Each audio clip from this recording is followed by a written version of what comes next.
Who's heard of cash flow hacking? Which is a trademark I have, couple, husband.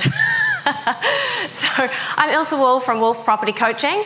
And as you heard, so I've built a $20 million portfolio exclusively using this strategy. So I have one task for you off the back of what I'm about to teach you, one request, and in return I'll give you one gift, okay? So my request is that when you see the floor plans and the ideas that I'm about to show you, think about all of your listings. If you could please pick out one of your listings that you could apply the strategy to. In return, I promise that and email that to me, I will put it in front of my buyers. Because this helps us make all of our jobs easier. And if you think about what the buyer wants and you work that way, that is how you will get your success and your sale. This is how you'll be successful to your vendor. You'll say, oh, I have this fiduciary responsibility to my vendor. Yeah, that's true. But to be successful to them, you need your buyer, right? Awesome. So before we get to the other side, I'll show you exactly how you're going to get into their psyche. You've heard a lot about trust. You heard from Lawrence about the goals are hiding behind what you're avoiding. Don't avoid the buyer. I mean, it sounds really self-explanatory. But you've got to think what the buyer wants and really add value. And this is a great opportunity because as you'll see from the next slide, it's really not that hard to raise the bar from their perception right now. And that's not just purely their perception of agents or the profession. It's actually because of the last few years of suffering, of financial difficulty that they've all been going through. And I'm sure a lot of you are investors and buyers as well, so you know exactly what I'm talking about. So I ran a survey with 5,000 investors, and I said to them, please come up with the 3 words that remind you of your last engagement with a real estate agent.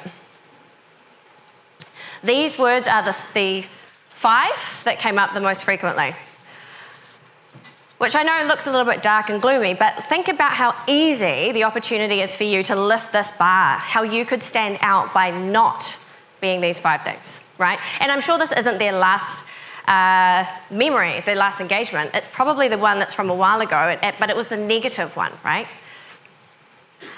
And as you've heard from the other speakers, this really is trust. Because if you think about ways that you could lose trust, these are the 4 things that came up for them. So I'll put you in my database. Yeah, that's good to some degree. But the first time I ring up an agent, or my buyers do, they're really actively looking for a property. I'm a coach, and cash flow hacking is my method of how my clients can add value, create wealth, and create higher returns in cash flow by buying existing build properties to add an internal bedroom to without needing building consent. It's fast, it's a 6-week reno, full cosmetic refresh, looks like a new build on the inside, but costs a cheaper price as an existing build. Doesn't require council involvement. They get to retain control. They increase the cash flow. They increase their wealth, and they move on. Anyone that is working with myself is looking to build a really big or fast-growing portfolio. When I hear or they hear, I'll put you in my database. They'll go, oh, I'll never hear from the agent again. That happens so many times. Oh, hang on, sorry, just go back. Just put it on paper. This tells the buyer immediately you are looking to put something on paper to the vendor to make it look like you're being successful for the vendor. But have you listened to what the buyer is looking for? Don't return calls. Like, what an easy win. Just always respond.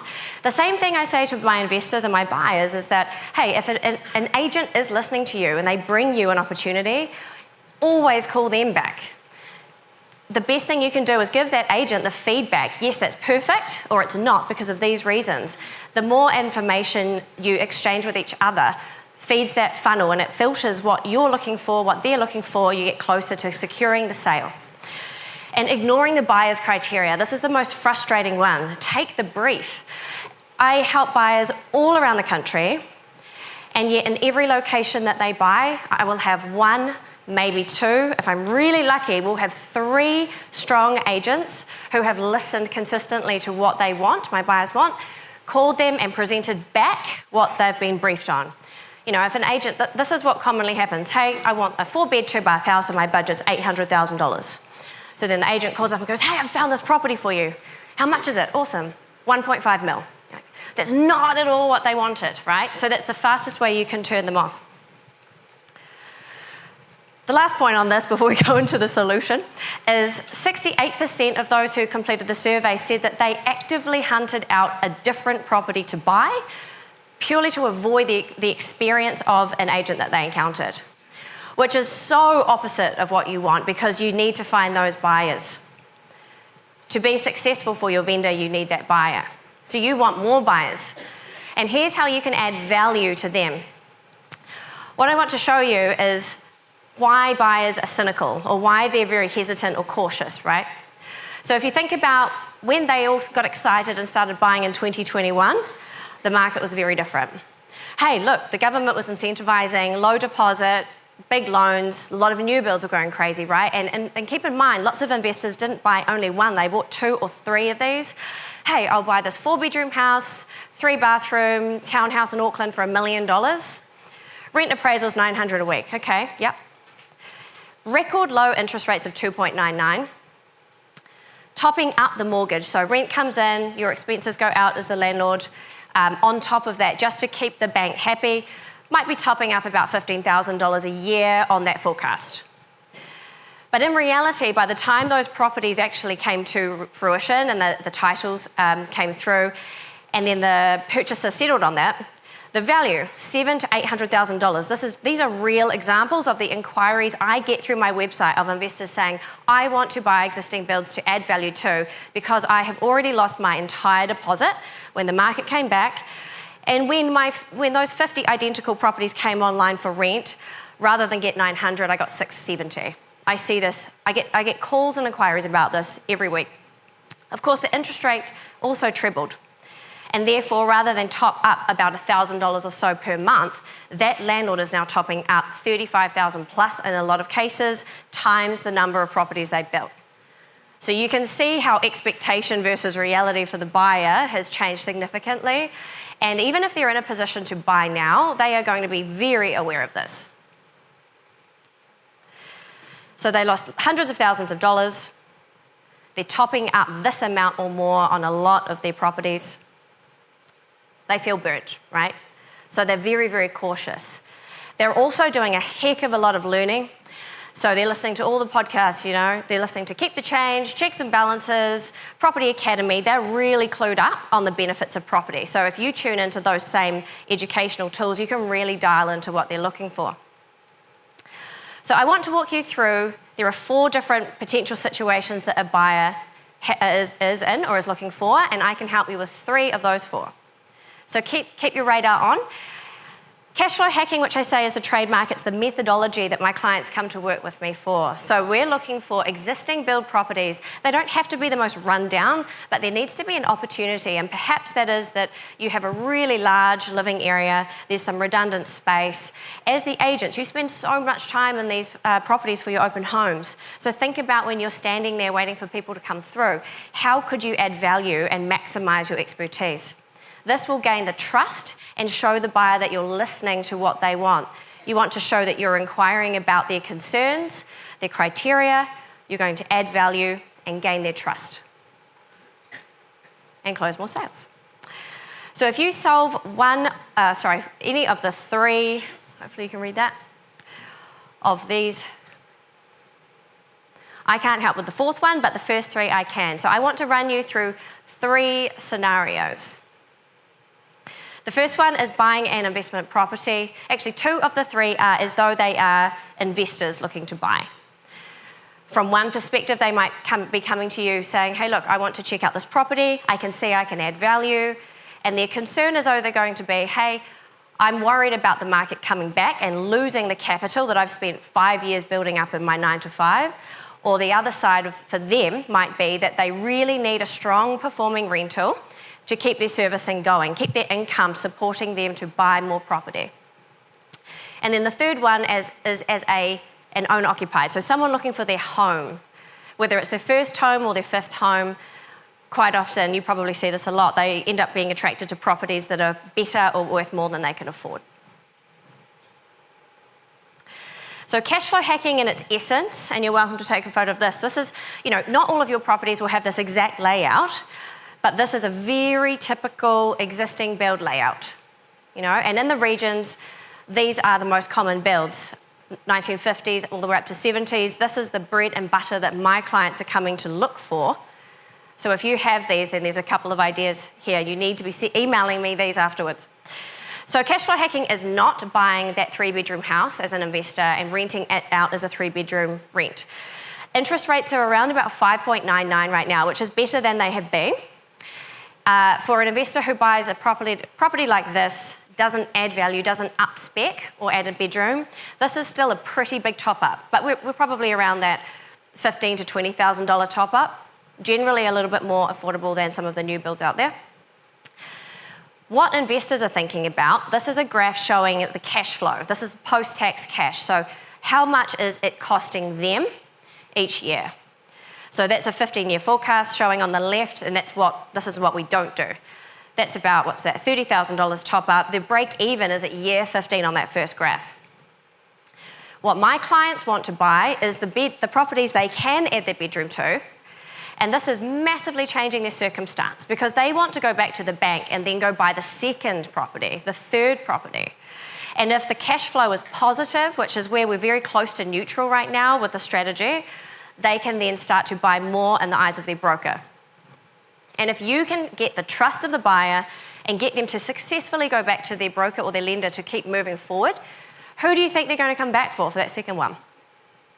Don't treat the buyer like they're a one-time transaction. Be the smart agents that are going to lift the bar compared to what you saw on those first slides.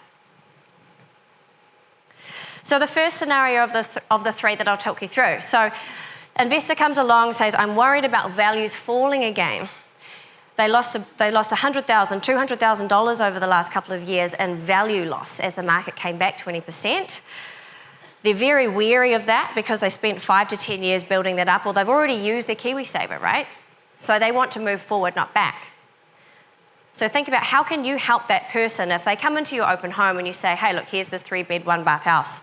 And they say, oh yeah, I like it, but I'm still worried that value might come back 10%. How do you mitigate that pushback? This is a very powerful solution that you can absolutely help them with. So in this case, from the before to after, can you see how we've reconfigured the kitchen? You could also opt to build that out into the lounge and make it more modern, more open plan, connecting through breakfast island. Then you've got this combined shared living, really modern. Cosmetically refresh the interior, but add that bedroom. And I know that some locations adding the room off the lounge definitely isn't appropriate, but for many tenant-heavy suburbs, this is absolutely acceptable. Because remember, it could be a COVID office, study room. There are many purposes for that room. There are different layouts will provide different solutions to that floor plan, but this is by far the easiest one to identify. As long as the area offers you about 7.5 or 8 square meters, that is easily the same size as a bedroom in a new build these days. Show them using your Ryan's data. Show them using your data to go, hey, here is what this house is valued at as a 3-bed. If you spend $3,000 or $4,000 to add in these walls and you rent it out, and you revalue it, I can show you there's a margin of X between if you sold this property or you took it to a registered valuer, there might be a 6-figure margin for those extra couple of $1,000s that you just spent. So you can look at that, right? And I think I was just speaking with Gabriel before, and he said, hey, my vendor bought this property in South Auckland, and then they added the rooms, they cosmetically spruced it up, and they made $120,000 more as a flipper. So this is exactly what my buyers are doing, except they want to hold it as a rental. So you've actually added $100,000. If the market comes back 10%, you've only lost 10%, well, a portion of the value that you've created. You have not eroded the capital that you're worried about putting into that property. And you have the data to show them that margin. You proactively go in and show them that, and they'll say, oh my gosh, I've made $100,000, right? That's a positive experience. You're immediately adding value to them. What about the second scenario? Well, I do really want this rental, but my servicing is really tight, and I don't want to be handbraked after this first purchase. That's the number one thing an investor says to me when they come to work with me. I want to buy to get high cash flow, high returns, so I can keep moving forward. So how about you lean on your property management colleagues or gear up, team up with someone and say, hey, if you do the same solution based on where their psyche's at with this, oh, hang on, yep. Here's the rental appraisal for this as a 3-bedroom, 1-bath, but if you add that 4th bedroom, here's an appraisal on paper that shows you, instead of getting $550 per week, you can get $700 per week. You know, what if the wall will cost you about $3,000 or so to get that materials, labour, paint, plaster? You know, so you've barely added debt on top of the purchase price, probably about the same cost of their lawyer to get the job done anyway, but you're showing them how they can make so much more cash flow per week. That changes the first graph closer to being that second graph that you saw. The third one, I want my own home, but I have a really limited budget. But have you had those buyers that come through and they want brand new this, I want designer appliances, I want all these things. They can't necessarily afford everything that they want. So how about as a solution, you say, hey, look, well, okay, I know you want that 4-bedroom house because you're planning to have a family.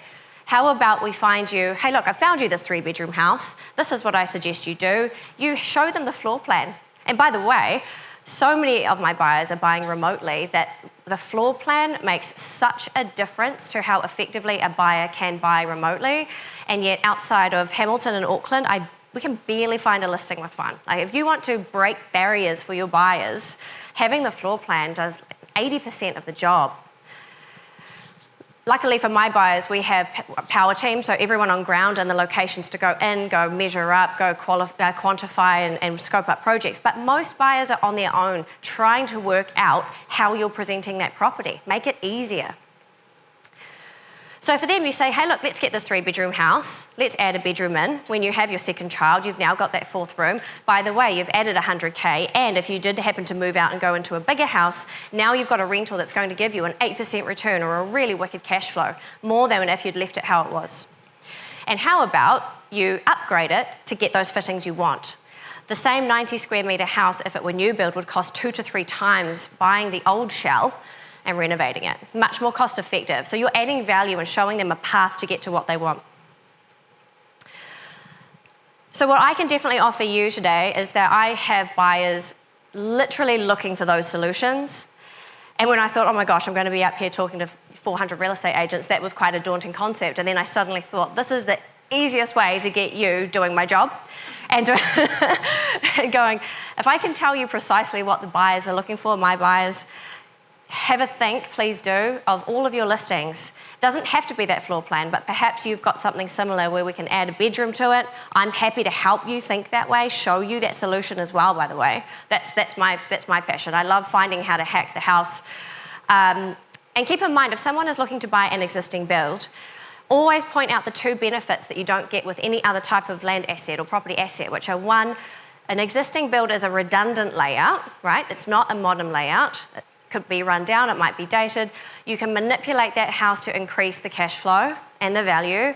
But the second thing is that potential in the backyard. That is the other differentiator. And a lot of buyers these days are thinking, what can I do in future?